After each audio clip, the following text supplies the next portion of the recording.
Marazinha, esse programa que a gente faz é um programa de temporadas.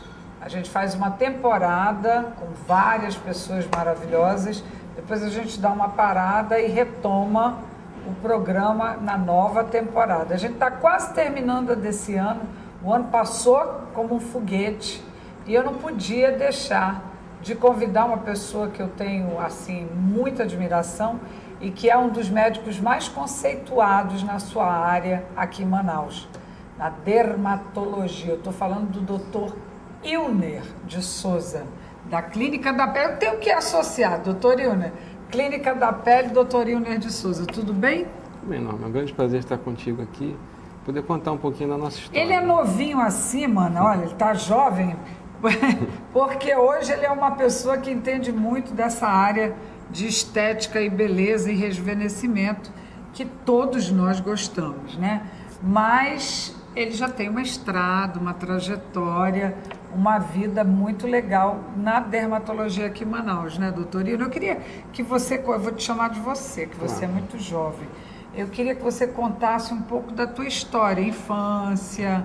Aqui em Manaus é amazonense? Sou nascido aqui, nascido em Manaus, meus pais também são daqui. E filho único, é? Filho único, sim. A minha mãe bem que tentou, teve mais, acho que 3 gravidezes, mas não chegou a levar ao final porque perdeu as crianças. Então, eu tive sorte de escapar dessa... E realmente tive a oportunidade de estudar em uma boa escola, como fui filho único, então, apesar do esforço dele, minha mãe era funcionária pública e meu pai trabalhava no Banco da Amazônia, eles se esforçaram e conseguiram dar uma boa educação a mim. Tu estudaste aonde? No Dom Bosco? Colégio Dom Bosco a vida inteira, né? É?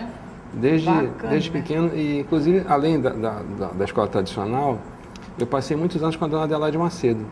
Era uma professora? Uma pessoa particular que morava... Todos nós tivemos isso. Isso, era uma forma de reforço, né? A escola dava as aulas e a gente acabava fazendo o dever de casa na aula particular. Isso era em que década aí, né? 70, 60? Década de 70. Eu nasci em 64, né? Então... Na década de 70 foi quando eu fiz o meu ensino fundamental, início do ensino fundamental no Colégio Dom Bosco, e sempre tendo como apoio a dona Adelaide, onde eu ia no horário contrário ao horário que eu estudava. Tu eras estudiosíssimo? Fui bom aluno, sim, tirava boas notas. Na época o Colégio Dom Bosco premiava os melhores alunos e eu várias vezes fui premiado com medalhas de bom desenvolvimento na escola, de notas maiores, então sempre... E tu sonhavas em entrar nessa área da medicina ou não? Como é que foi que aconteceu? Sempre sonhei, foi uma coisa que praticamente eu já lembro desde pequeno pensando em ser médico. Então, uma coisa que eu fui alimentando e fui direcionando meus estudos sempre pensando em ser médico. E aí? Fizeste faculdade aqui em Manaus? Fiz, entrei na faculdade em 81, no primeiro vestibular que eu prestei, e fiz a faculdade aqui, formei em 86. Qual? Na UEA? Na UFAM. Naquela época a UEA não tinha ainda. Ah, é verdade. Foi o UFAM. E logo em seguida prestei concurso para residência médica na Fundação Alfredo da Mata. Eu fui da segunda turma de residência da Fundação Alfredo da Mata. E depois da residência médica eu fui para Niterói, onde fiz o mestrado na Universidade Federal Fluminense. E depois retornei a Manaus, onde prossegui meu trabalho, né? Na verdade, logo depois que eu terminei a residência, eu já comecei a fazer consultório. Em seguida, interrompi para fazer o mestrado e retornei, retomando as atividades. E aí, nessa minha vinda, já com ideias novas, com ideias modernas, com ideias de transformar aquela dermatologia que antes era uma dermatologia só voltada para a saúde, para a doença, numa dermatologia já com esses ares novos de rejuvenescimento, de melhoria da qualidade de vida das pessoas. Isso é incrível, né? Porque funciona, é moderno, é muito atual e assim é uma coisa que a todo tempo está se atualizando, né? Essa parte de rejuvenescimento hoje em dia da dermatologia. Eu acho que todos os médicos já seguem mais ou menos essa trilha e não sei, o mundo, sabe o que eu acho? Eu acho que o mundo mudou muito rápido. Eu percebo assim. Como é que era Manaus, por exemplo, quando tu começaste a fazer? Descreve um pouco. Década de 70 em Manaus, Zona Franca, né? Pois é, Zona Franca, uma cidade pequena, mas que estava pulsando em relação à importação, à venda de produtos importados. Mas tudo que era bom era de fora ou aqui o pessoal já começava a valorizar? Não, tudo que era bom naquela época era de fora. Era tudo de fora. Inclusive, se falava que os melhores médicos não eram os daqui, eram Vale, Cruzeiro VASP, Cruzeiro e Vale. Então, as pessoas viajavam E até hoje ainda há algum resquício disso, algumas coisas ainda. Mas eu acho que mudou muito. Mudou muito. Acho que já se acredita muito nos médicos, acho que nós conseguimos trazer coisas de qualidade, trazer equipamentos modernos, os médicos estão se qualificando melhor. Claro, ainda existem alguns problemas, ainda não dá para comparar em termos de quantitativos com os grandes centros, mas assim, temos ilhas de bons profissionais, pessoas qualificadas, equipes muito boas. Eu acho que há a possibilidade da pessoa fazer em Manaus praticamente tudo, especialmente na dermatologia, onde eu milito, que eu posso dizer com certeza, praticamente fazemos tudo aqui que podemos fazer em qualquer cidade do Brasil. Olha, eu vou te contar, a dermatologia é uma curiosidade, né, para a mulher, eu acho, porque existe aquela mulher da minha idade, mais moderna, e que quer ter uma aparência rejuvenescida sem muito corte, sem fazer muita mudança, porque a gente viu, a minha geração, você vai saber do que eu estou falando, a minha geração viu muita coisa repuxada, de coisas antigas, vamos dizer. Mulheres que talvez começaram a fazer plástica muito novas, que talvez não tivessem ainda nem precisadas.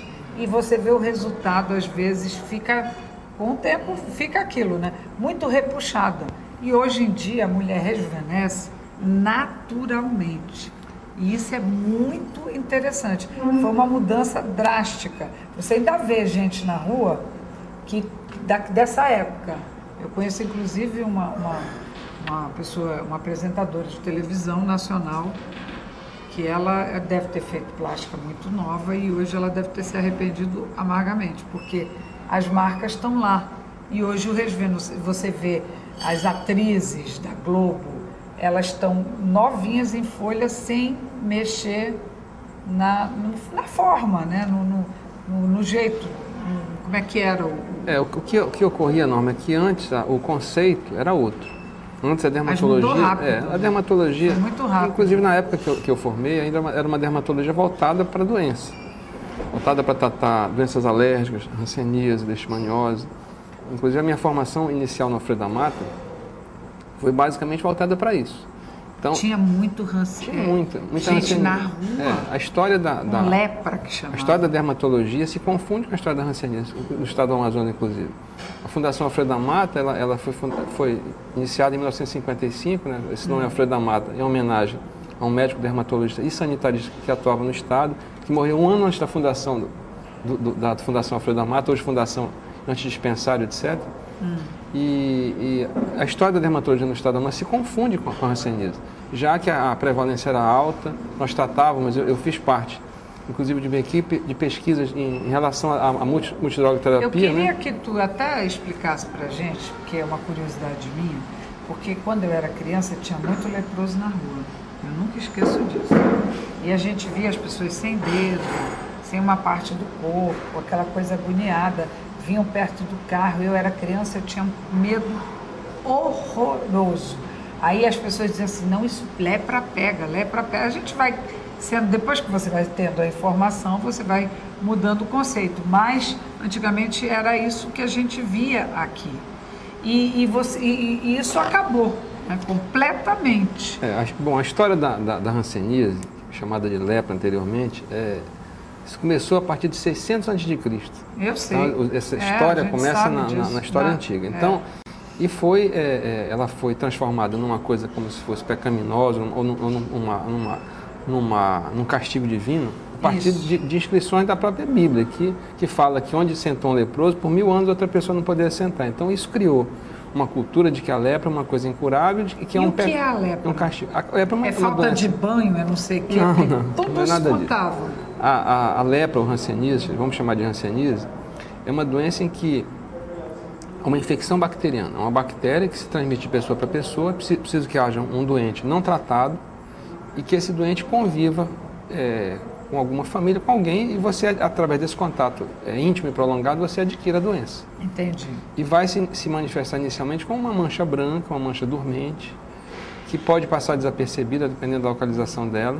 E se o paciente detectar precocemente e tratar, ele vai ficar curado sem nenhuma sequela. Então, nada, nenhum problema. Hoje em dia, há uma tendência muito grande no mundo inteiro de diagnóstico ser precoce. Hoje em dia, as pessoas sabem disso. No passado, as pessoas, quando tinham algum sinal, ficavam com medo, porque... Nem ia no médico. Tinham medo, porque como é que funcionava? Até a década de 40, 50, por aí, 60, na verdade, uma vez diagnosticada, a pessoa era excluída da sociedade. A polícia ia lá e prendia, excluía, colocava num leprosário. Então, era como se fosse um crime o leproso. Um pária da sociedade. A família que não informasse a unidade de saúde que teria um paciente doente, ela era punida, inclusive pagava uma multa. Então, tinha que, uma vez identificado, segregava a pessoa da sociedade, ela e os seus descendentes. Então, tu imagina o tipo de sequela social que isso provocava. Claro. Então, com o advento das drogas poliquimioterápicas, a associação de drogas, foi possível curar os pacientes e foi possível tirar esse estigma tão grande. A partir da década de 70, várias pessoas que foram importantes para o Estado, inclusive eu gostaria de destacar o Dr. Sinésio Talhares, foi uma pessoa que foi muito importante, além das irmãs franciscanas que atuaram nisso, conseguiram tirar esse povo, exterminar essa questão de colônia, né, transformou em bairro, e com isso foi permitido que a pessoa voltasse a ter convívio social e tratando no momento adequado, a pessoa fica curada sem nenhuma sequela. Hoje em dia, o paciente tratou por 1 ano e fica curado. É claro, as sequelas que eventualmente tenham podem ser permanentes, mas o importante é assim, a gente destacar que uma vez que o indivíduo detecte uma mancha branca, uma mancha clara, deve procurar um médico para diagnosticar e tratar e pronto, a partir daí fica curado. Menino, quer dizer que houve era um problemão aqui. Uma revolução. Eu acho que a dermatologia, nesses últimos anos, tem passado por várias transformações. Uma delas, essa questão da hanseníase, depois a mudança do perfil da dermatologia para tratar essas doenças estéticas. Né? Hoje em dia a gente trata predominantemente pacientes saudáveis que querem ficar melhor. E, inclusive até alguns pacientes ficam confusos, chegam na gente procurando dermatologista e perguntam: doutor, o senhor trata de doença também? Mudou tanto o enfoque que até algumas pessoas esqueceram que a dermatologia é uma especialidade médica que também atua na área de estética, transformando uma pessoa que está envelhecida numa aparência mais jovem. Será que nós vamos ver ainda, Ilner, uma revolução total de que a pessoa realmente renove a pele? Será que isso vai existir? Eu estou falando em termos do corpo inteiro. Uma pessoa que envelhece aos 80, aos 90, por mais que ela se trate, a pele já não tem o mesmo tônus, não responde da mesma maneira que uma jovem. Como tudo. Será que a gente consegue isso? Como tudo, eu acho que a primeira coisa é o diagnóstico precoce, tanto em doenças quanto na parte estética. Se você começa a se tratar desde cedo, quando você começa, uma moça de 27, 28 anos, que começa a se tratar, começa a fazer os procedimentos adequados, ela vai chegar aos 40. Isso eu já vivo no meu dia a dia hoje. Eu tenho paciente que tem a minha faixa etária, eu tenho 47 anos, que tem a minha faixa etária, que começaram comigo. Eu lembro até que algumas foram comigo logo depois que eu voltei do mestrado, buscando novidades. E aí nós começamos a viabilizar algumas coisas que já eram modernas naquela época, que são atuais até hoje, e essas pessoas se mantêm até hoje com 47, 48, 49, ou seja, jovem, com aparência jovem, sem ruga, sem mancha, desde que sigam aquilo que nós combinamos desde aquela época. É claro, uma modificação completa, uma mudança de fazer uma nova pele, talvez com essas teorias de célula-tronco, com tecnologias novas, talvez a gente consiga mudanças, renovação. Mas hoje, através de equipamentos que nós utilizamos, laser, radiofrequência, alguns tipos de aplicação que estimulam a produção de colágeno, conseguimos com certeza uma melhora importante, com riscos bem menores do que a gente obtinha antigamente. Outra revolução que eu acho que a gente deveria assistir, eu quero assistir essa, é gente careca ter cabelo.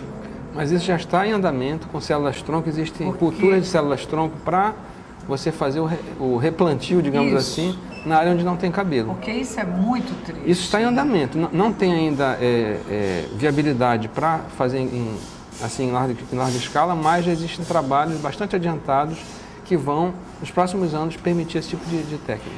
Poxa, bacana, né, Manazinha? A gente vai ver, hein? Ah, vai sim, porque hoje dura mais, né, o povo. A média Já a expectativa de vida aumentou muito. Aumentou muito. E não só a expectativa, mas